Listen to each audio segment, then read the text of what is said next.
Bom dia, meus irmãos. Bom dia. Graça e paz da parte do nosso Senhor e Salvador Jesus Cristo.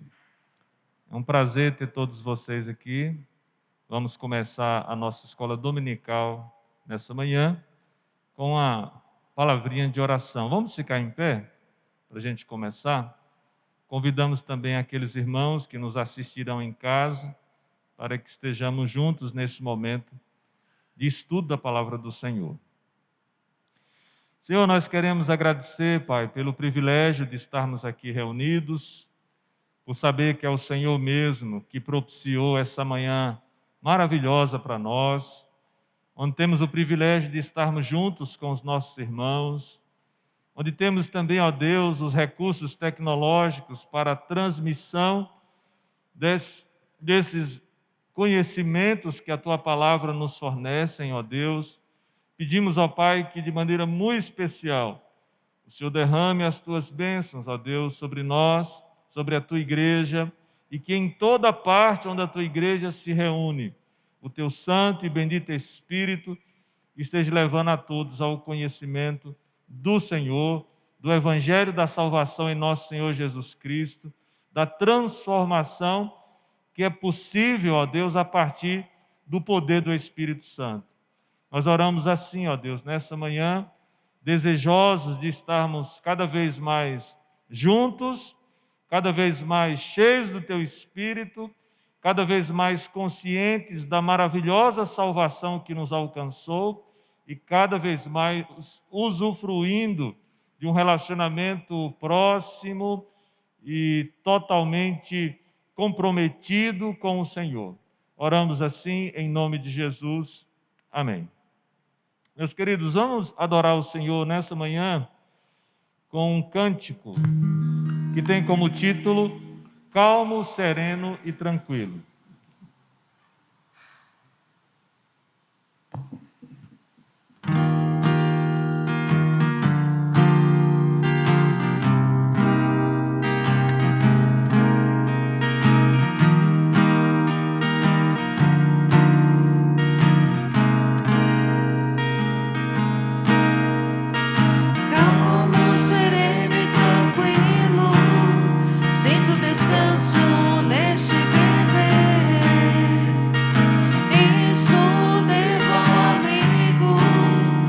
Só por Ele eu pude obter. Ele é Jesus, meu amigo, meu Senhor, o Salvador. Só por Ele eu ganhei a vida eterna com Deus. Triste foi sua história, levando a cruz sem pecado algum. Só porque me amou, morreu por mim e não hesitou. Ele é Jesus, meu amigo, meu Senhor, o Salvador. Só por Ele eu ganhei a vida eterna com Deus. Calma. Descanso neste viver. Isso devo ao amigo, e só por Ele eu pude obter. Ele é Jesus, meu amigo, meu Senhor, o Salvador. Só por Ele eu ganhei a vida eterna com Deus. Triste foi sua história, levando a cruz sem pecado algum. Só porque me amou, morreu por mim e não hesitou. Ele é Jesus, meu amigo, meu Senhor, o Salvador. Só por Ele eu ganhei a vida eterna com Deus. Ele é Jesus.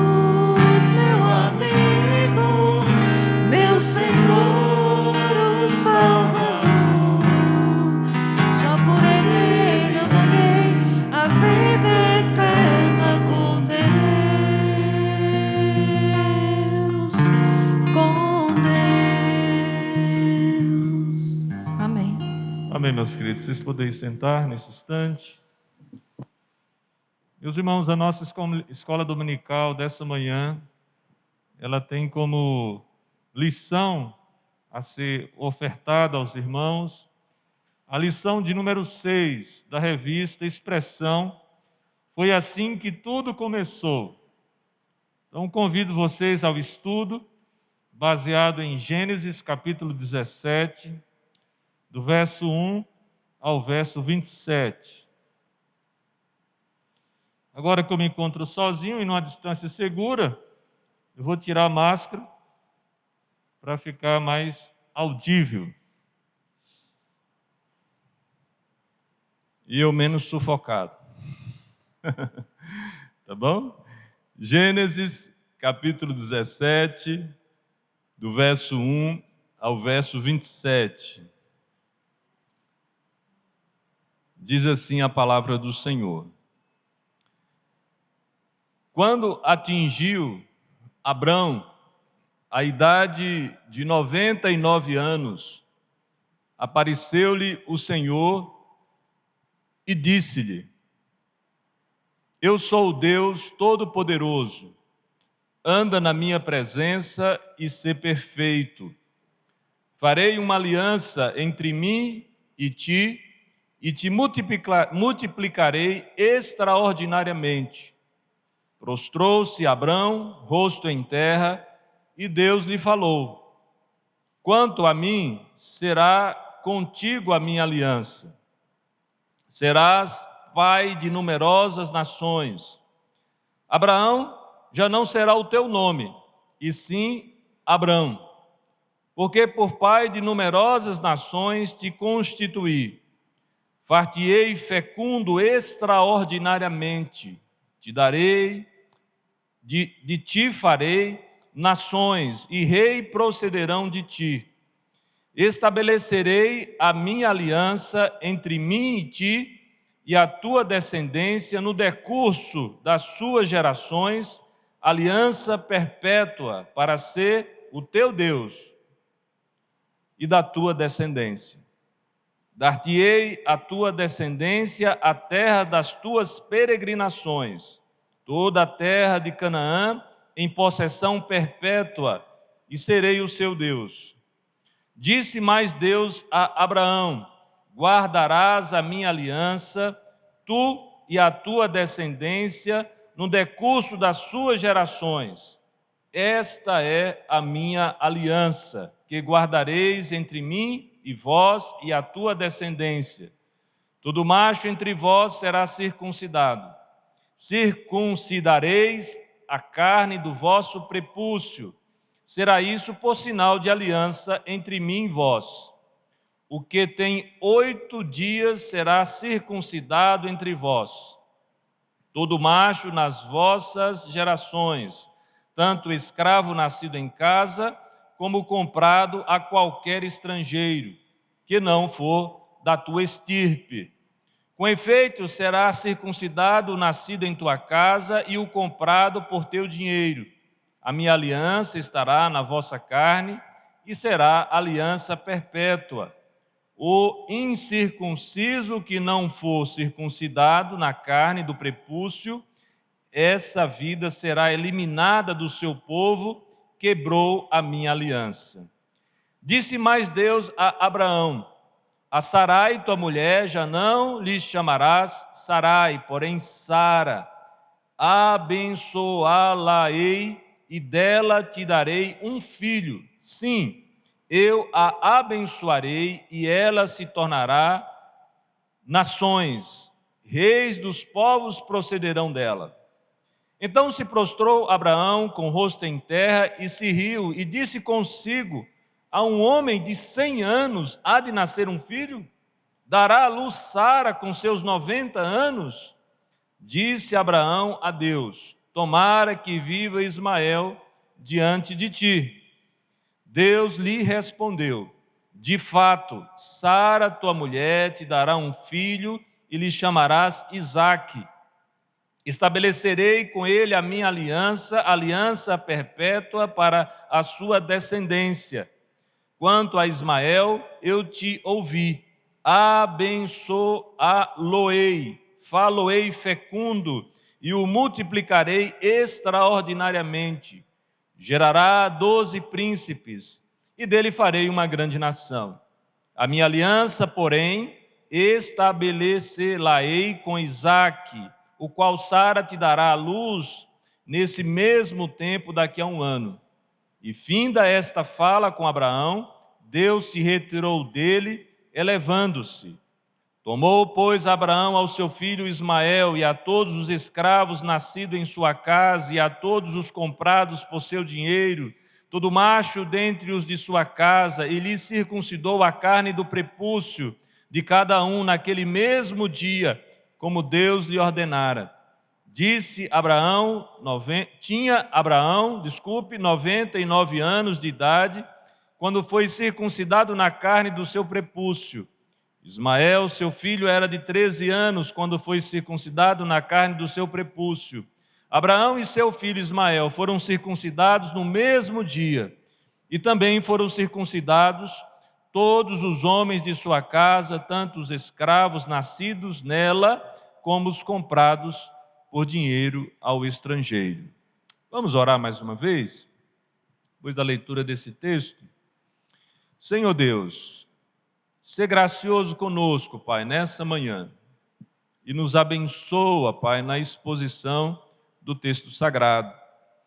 Nós sabemos, ó Deus, que ele está colocado para nós, para nos lembrar desta aliança perpétua que o Senhor estabeleceu com o teu povo e que persiste, que perdura e que perdurará, cumprindo assim todo o propósito do Senhor na história humana, na história da salvação, na forma como o Senhor tem separado um povo para ti. Pedimos, ó Deus, que o Senhor nos ajude na exposição, em nome e para a glória de Jesus. Amém. Meus queridos irmãos, a lição que nós vamos trabalhar nessa manhã tem como título: Nele você pode confiar. Deus cumpre sua aliança com o seu povo. E a título de introdução, é necessário que nós sejamos honestos ao responder uma primeira pergunta: em quem você confia neste mundo? Nós que estamos vivendo no cenário do nosso país uma grande crise institucional, onde os brasileiros já não confiam mais nos poderes constituídos, sejam esses judiciário, executivo, legislativo. Nós não confiamos mais nem nos políticos, nem nos juízes, no sentido geral. É o que se fala a boca não só miúda, mas de maneira escancarada hoje, tanto presencialmente como virtualmente. Não se confia mais em relação a instituições que antes eram colocadas como sendo instituições que não cometiam erros, instituições que eram sagradas, como a igreja. Não se confia tanto mais nos recursos da medicina e esse contexto da pandemia, na desordem que causou, isso foi colocado de maneira mais evidente. Descobre-se que nem todo conhecimento médico que se dispõe no mundo é capaz de evitar uma pandemia com danos globais como nós estamos passando agora. E a questão é, mais uma vez, em quem você pode confiar neste mundo? E conforme nós aprendemos nessa lição, o único ser digno de toda e total e plena confiança é o ser de Deus, porque somente Deus é eterno, imutável e absoluto.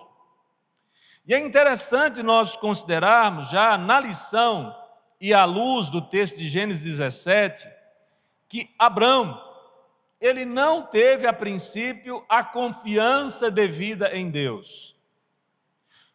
Há uma promessa da parte de Deus que ele seria pai de numerosa nação, que ele abençoaria todas as nações da terra a partir da sua descendência. E Abrão vai ficando velho, na verdade ele já tinha 100 anos, a sua esposa com 90, e não havia nascido ainda o filho que eles esperavam da promessa.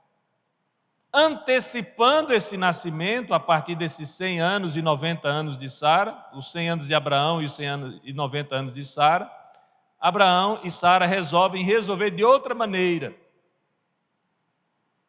Abraão se deita com a serva de Sara, Agar, e eles têm um filho que recebeu o nome de Ismael. Abraão, tentando assim, juntamente com sua esposa Sarai, na época ainda Abrão e Sarai, tentando dar uma focinha para Deus, para resolver a situação.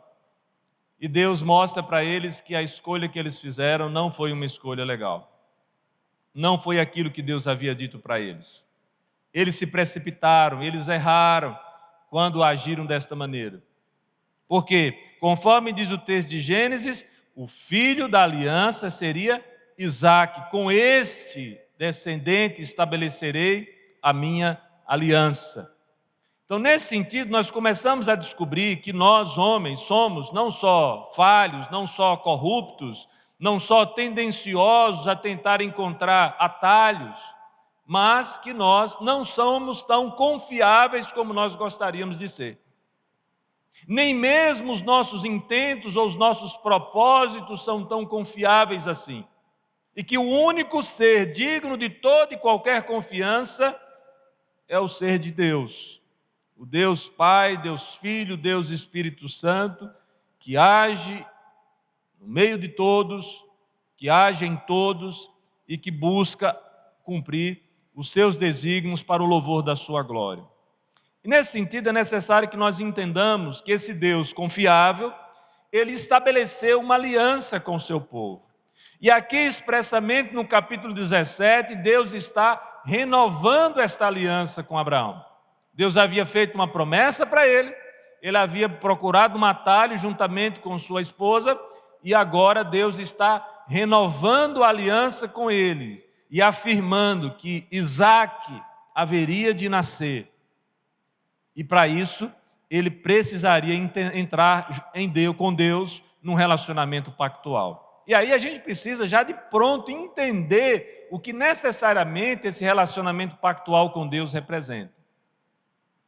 Porque o pacto, a aliança que Deus estabelece conosco não é comum ao nosso tempo, ao nosso contexto. Mas naquela época era perfeitamente compreensível quando o texto diz que Deus estabelece uma aliança com o seu servo Abraão, inclusive transformando a sua história. O que acontecia naquela época? Quando um rei muito poderoso se aproximava de um reino frágil, inferior, que não tinha condições de se defender diante de uma empreitada bélica, militar, o que acontecia em algumas situações? Esse rei se aproximava daquele reino menor e propunha uma aliança. O reino inferior tinha duas soluções para aquela empleitada. Ou aceitava o relacionamento pactual em seus termos, os termos do rei de maior poder bélico, e receberia os benefícios com relação a isso, proteção e a possibilidade de ser preservado, ou se recusaria e encararia as consequências. Então, era esta maneira que as alianças e os pactos eram estabelecidas. E aí me permita dizer para os irmãos, emprestando aqui a informação do que o texto nos oferece e o contexto em que ele está inserido, para dizer para os irmãos de que o pacto, a aliança firmada com Deus, com o seu povo, obedece esses parâmetros. Não fomos nós que estabelecemos a aliança com Deus. Foi Ele que estabeleceu a aliança conosco. Não somos nós que estabelecemos os termos. Nós estamos em desvantagem em relação ao ser de Deus. Foi o próprio Deus que estabeleceu os termos desta aliança, do pacto. E nós recebemos os benefícios quando nós vivemos de acordo com os termos firmados nessa aliança. Mas se nós nos recusarmos e formos rebeldes, nós encararemos as consequências. E isso se repete durante toda a história do povo de Deus. Quando o povo obedece, quando o povo segue os termos da aliança, o que acontece? Deus abençoa o seu povo, Deus livra o seu povo, Deus protege o seu povo. Quando o povo recusa, quando o povo se rebela, quando o povo se distancia, o que é que acontece? O povo sofre as consequências das suas atitudes. E é somente quando o povo é levado ao arrependimento, à fé, à confiança novamente no Deus da aliança, que ele retorna a receber da parte do Senhor salvação, livramento, restauração. Então, esses termos da aliança estão extremamente claros na Escritura. Aprenda, guarde aí no seu coração. No relacionamento pactual de aliança estabelecida entre Deus e o seu povo, a exemplo do que acontece na história de Abrão e Sarai, quem estabelece os termos, quem tem condições de estabelecer esse relacionamento pactual, quem garante os benefícios, é Deus e não nós.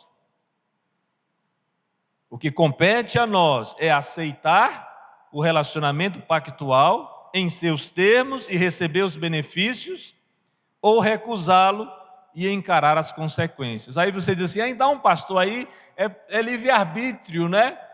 Todo mundo escolhe ou rejeita de acordo com a sua vontade. Meus irmãos, não é livre-arbítrio, não existe livre-arbítrio pós-queda. Ainda continua sendo Deus, que vem, que se aproxima e que torna possível que nós aceitemos os termos da aliança e recebamos os benefícios. Porque é Ele que realiza em nós tanto o querer como o realizar. É Deus que toca em nosso coração, é Deus que impressiona a nossa vida, é Deus que faz com que nós enxerguemos os termos dessa aliança e venhamos colher os benefícios dela. Então, a primeira realidade que nós precisamos assentar é esta. A segunda é os benefícios dessa aliança. Quais são os benefícios que essa aliança traz para nós? O fato de que Deus, quando estabelece essa aliança, Ele vai estabelecer uma aliança de vida. Uma aliança onde Ele vai restaurar a nossa caminhada. Onde Deus vai fazer cumprir os benefícios de termos um relacionamento próximo com Ele. O texto diz, eu serei o seu Deus e você será o meu povo. Deus nos oferece um relacionamento consigo mesmo. Você ainda está pensando que tem a liberdade de escolher a quem servirá? É o que diz a pergunta aqui na lição. Se nós compreendemos bem o primeiro tópico, nós vamos descobrir que, na verdade, nós somos escolhidos e não escolhemos. Esse é o significado, meus irmãos, de aliança a partir da eleição de Deus. Nós fomos o povo escolhido por Deus para entrarmos em aliança com Ele. Somente Deus pode, de fato, guardar a nossa vida e fazer com que nós atinemos para esse relacionamento especial que Ele quer firmar conosco. Então, guarde esse conceito que também é muito importante. Agora, qual foi a reação do povo que Deus age, que Deus promove, que Deus se aproxima para firmar a aliança? Todos obedeceram? Todos ficaram firmados? Não. Somente aqueles que Deus resolveu salvar, preservar e livrar. Porque nós vamos observar, desde o primeiro casal, que a tendência do coração humano é a desobediência. Veja o primeiro exemplo, Caim. O que aconteceu com Caim? Ele pensou, o que Caim pensou? O Caim é um típico homem do nosso tempo. É um típico membro de igreja do nosso tempo. Olha só o que Caim pensou. Ele pensou que Deus deveria ter aceitado o seu sacrifício, qualquer que fosse a atitude do seu coração. Aí você fala assim, mas Caim, lá atrás, né? O que Caim tem a ver comigo hoje? Meus irmãos, Caim é um homem do nosso tempo. As pessoas hoje participam da igreja, vivem a igreja achando que Deus tem a obrigação de aceitar o sacrifício que elas querem oferecer, da maneira como elas querem oferecer, no tempo que elas quiserem oferecer. Como se Deus precisasse delas. E nós vamos aqui, à luz da Escritura e do Evangelho, esclarecidos de que Deus não precisa de nós. Nós é que precisamos dele. E que o sacrifício que nós oferecemos de louvor, de vida, de serviço, só será aceito se ele de fato nos capacitar a oferecer a ele uma oferta, um sacrifício que seja agradável aos seus olhos. E nós já sabemos de pronto que esse sacrifício agradável somente é aquele sacrifício decorrente da obra de Cristo na cruz do Calvário. Esse é o único sacrifício agradável a Deus, o sacrifício sem mácula, sem defeito. E quando nós, igreja, trabalhamos e servimos dentro desse contexto que foi gerado pela obra de Cristo, aí sim, Deus se agrada do que nós fazemos, porque o que fazemos, fazemos em Cristo. Por Cristo. Seguindo a instrução e a orientação de Cristo. Um outro exemplo de desobediência e arrogância, a Torre de Babel. Gênesis 11. O que aconteceu na Torre de Babel de maneira bem resumida? O homem falou o seguinte: já sei uma maneira de chegar até Deus. Vou construir um grande edifício e de repente eu vou aparecer lá no céu e dizer assim, quem chegou? Eu cheguei diante do Senhor. E aí o que é que Deus faz? Deus percebe que não há mais limite para os homens e ele diz, olha, vou confundir as línguas. E aí ninguém se entendia mais. E aí alguém pedia massa, alguém trazia tijolo. Pedia tijolo, alguém trazia outra coisa. E a construção da Torre de Babel foi frustrada. De fato, meus irmãos, a verdade é o oposto daquilo que nós, humanamente falando, gostaríamos que fosse. Porque se minha própria justiça é tudo em que eu me apoio, eu não serei capaz de agradar a Deus. O que de fato agrada a Deus é de fato um coração contrito, é um coração submisso, é um coração capaz de reconhecer que sem Ele nada podemos fazer. Você lembra quem foi que disse isso? O Senhor Jesus, quando está preparando os seus discípulos, Ele diz, sem mim nada podeis fazer.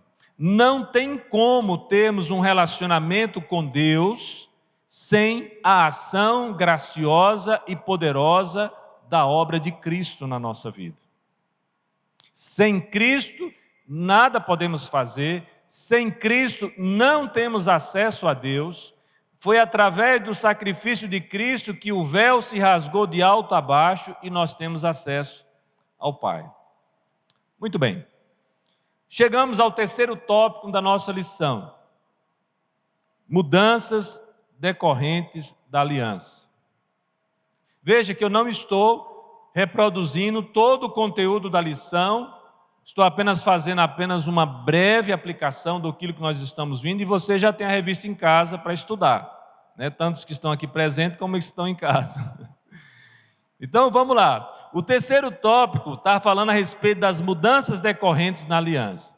Quais são as mudanças que aconteceram na vida de Abrão e Sarai?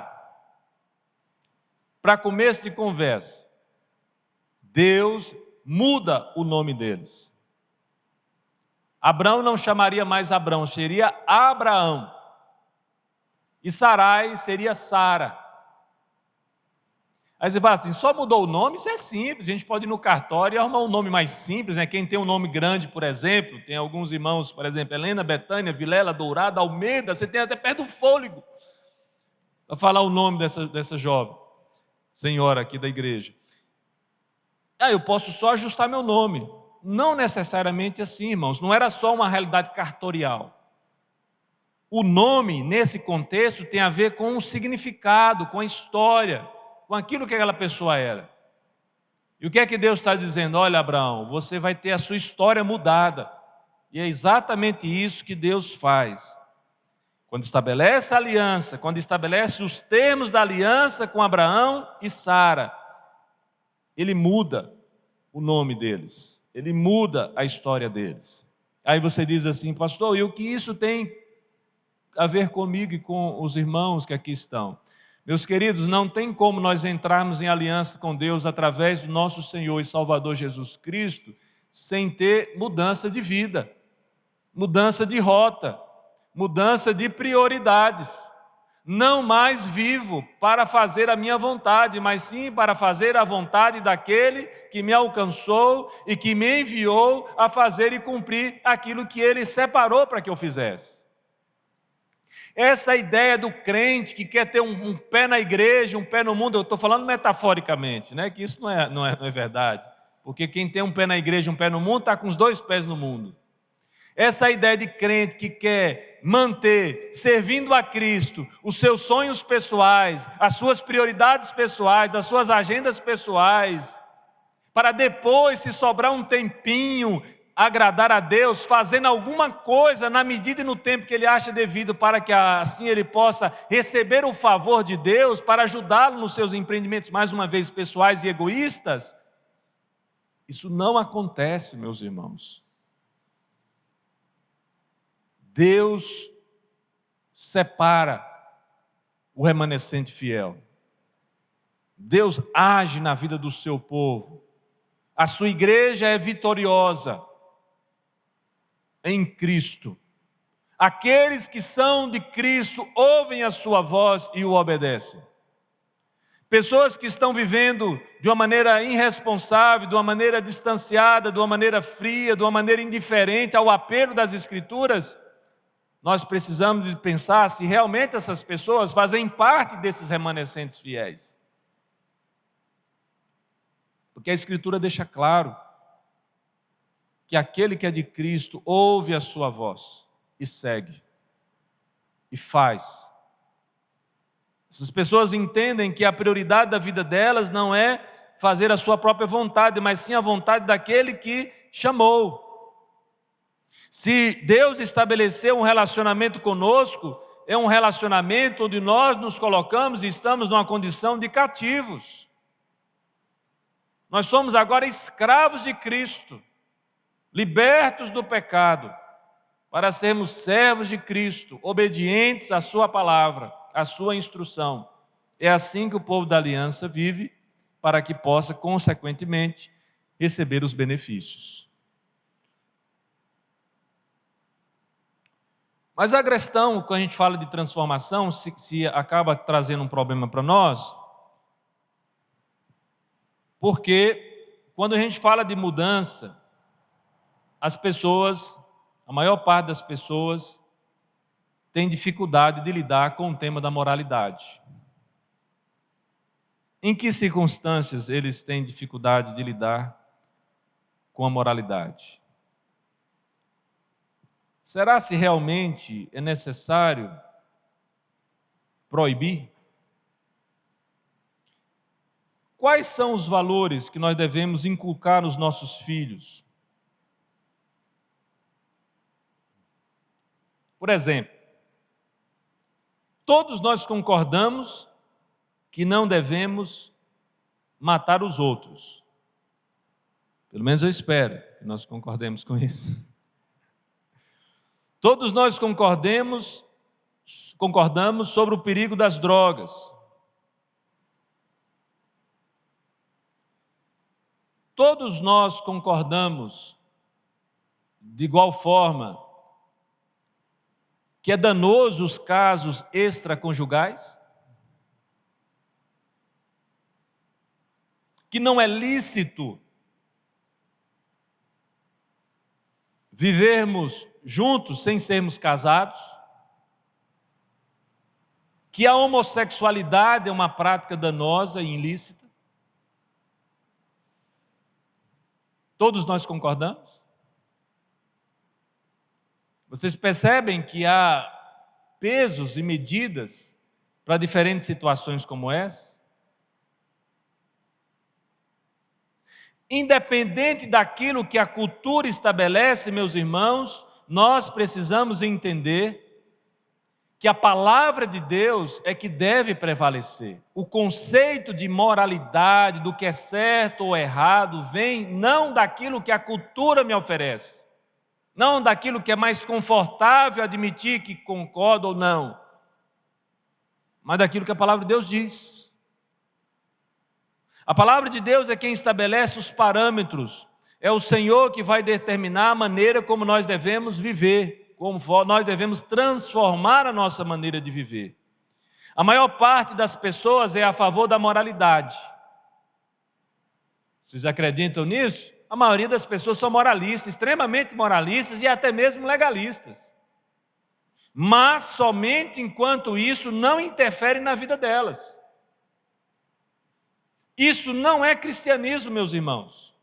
Isso não é se entregar de maneira total à aliança que Deus estabeleceu com o seu povo. O relacionamento que Deus estabeleceu com o seu povo é um relacionamento abrangente e irrestrito. Ou você é 100% de Deus, ou você não é 100% de Deus. Ou você entrega toda a sua vida a Deus, ou você não pertence a Ele. Ou você segue de acordo com as instruções que Ele te estabeleceu, ou você não está seguindo a Ele. Independente se a cultura, se a política, se a sociologia, se a informática, se a ciência da computação, independente de que área de conhecimento diga contrário àquilo que a palavra de Deus diz, nós que somos o povo da aliança, nós que somos o povo em que Deus estabeleceu os termos, nós precisamos andar de acordo com o seu parâmetro, de acordo com a sua instrução. Gostemos ou não, achemos agradável ou não. Deus não está perguntando se você quer ou não. Nós só temos, nós que somos o povo de Deus, a opção de obedecer e colher os benefícios. Porque uma vez que nós estamos em Cristo, morremos para nós mesmos, para vivermos para Deus. Não estamos mais em condições de barganhar. Não há barganha. Há um Deus poderoso, o Senhor dos exércitos, chegou diante de nós na história e diz assim: olha, vou firmar uma aliança com você. E esta aliança que Deus firma, Ele estabelece os termos.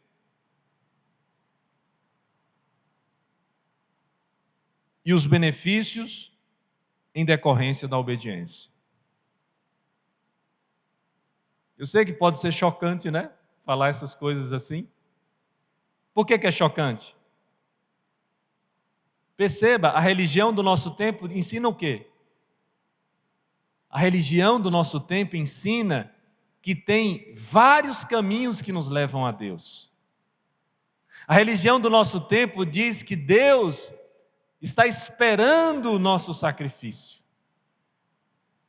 A religião do nosso tempo diz que eu posso ter várias maneiras de me relacionar com Deus. Ontem eu estava assistindo à noite, tentando aliviar assim a tensão do dia, assistindo um programa de televisão, que eu não vou referir o nome para não fazer propaganda do programa, mas ouvindo pessoas conhecidas, celebridades, e pessoas que estavam explicitamente falando sobre a sua espiritualidade. Interessante isso. Programa de altas horas, né, da noite, e você está lá assistindo alguém falando da espiritualidade. E aí você se pergunta, né, o que necessariamente essas pessoas estão querendo dizer? Essas pessoas estão dizendo, na verdade, que elas têm o modo delas buscarem a Deus e que Deus se agrada da maneira como elas resolveram buscar a Deus. A pergunta é, essas pessoas estão voltando às Escrituras e procurando saber a maneira como Deus estabelece o seu relacionamento com o seu povo escolhido? Não. Sabe por quê? Porque eles não estão interessados nisso. Porque o Deus que eles servem é o Deus que eles construíram para eles mesmos. Não é o Deus da Bíblia. O Deus da Bíblia é inconfundível. O Deus da Bíblia é imutável. O Deus da Bíblia não há nenhum tipo de mácula. O Deus da Bíblia é eterno, Ele é absoluto. É Ele que estabelece os termos da aliança. E ponto final. Simples assim.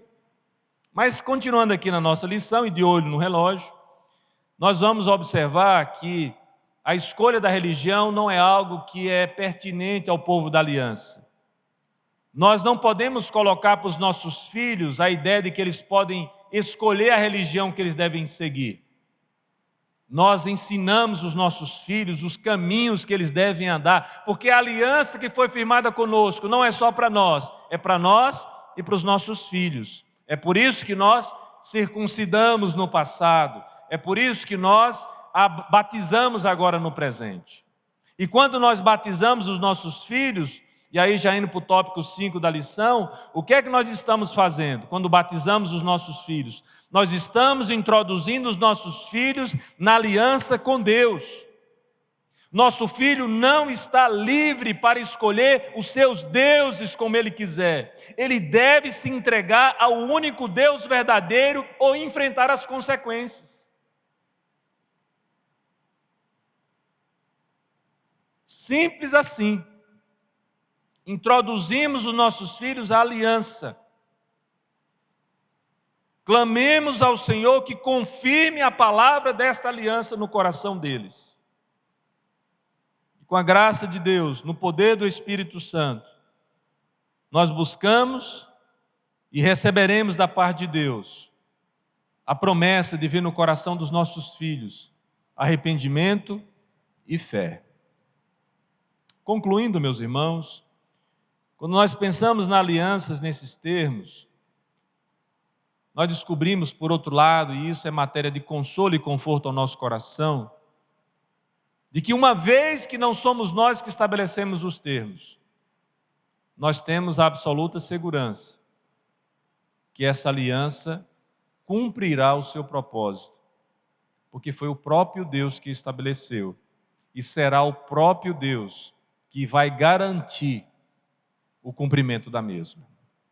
Que Deus assim nos abençoe nessa manhã, que o Espírito Santo de Deus possa falar ao nosso coração e que nós sejamos um povo encontrado, fiel ao Senhor. Amém? Deus abençoe, vamos orar, vamos encerrar nossa escola dominical nesse instante. Convido você a fechar os seus olhos, colocar a sua vida diante de Deus nesse momento. Senhor Deus, nós estamos aqui reunidos, agradecidos, pedimos as Tuas bênçãos sobre nós. Que o Senhor derrame, ó Pai, do Teu Espírito, de tal maneira que nós consigamos, ó Pai, perceber a condição privilegiada que nós estamos sendo colocados por conta de um Deus santo, justo, bondoso, que não fazendo conta da corrupção do gênero humano, escolhe, elege e cria todo um mecanismo para que a salvação fosse efetiva na vida dos eleitos. Oramos assim agradecidos em nome e para a glória de Jesus. Amém.